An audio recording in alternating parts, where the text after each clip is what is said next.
So this event we're organizing today in Stockholm, Sweden, comes as a culmination of 2 years of efforts MSF has made to try to enhance the research and development on tuberculosis and try to call for more funding of this research and development on tuberculosis. We've done a series of reports trying to analyze in depth what is the situation in several countries in Europe when it comes to funding this research and development on tuberculosis. And we've found a situation that is quite worrying, where we see that altogether the Europe is contributing only up to 1/3 of its fair share to this research and development. And this is a very worrying situation. Actually, the medical challenge we're facing every day in the field are A, we cannot detect our patients because the diagnostic tools are not sufficient enough, and B, the treatment we can offer is not effective enough and can only cure 2/3 of our patients, and this in particular for MDR-TB patients. For the diagnostic tools, I want to come back in particular, or I want to mention in particular children and HIV patients, because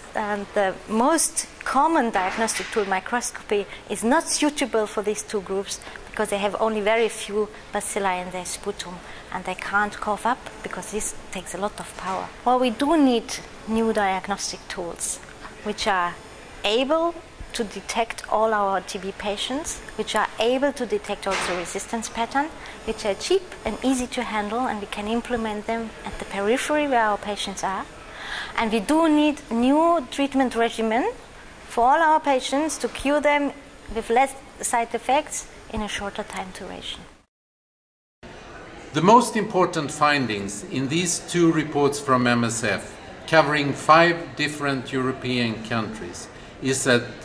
these countries together contribute just 1/4 of their fair share for research and development into tuberculosis.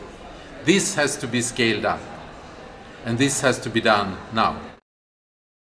There's a clear need for TB research, as many of the tools for diagnosis, treatment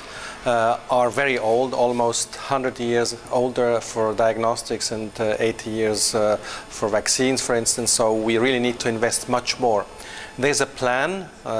but this plan needs more funding, and it is clear that the European Union, many countries should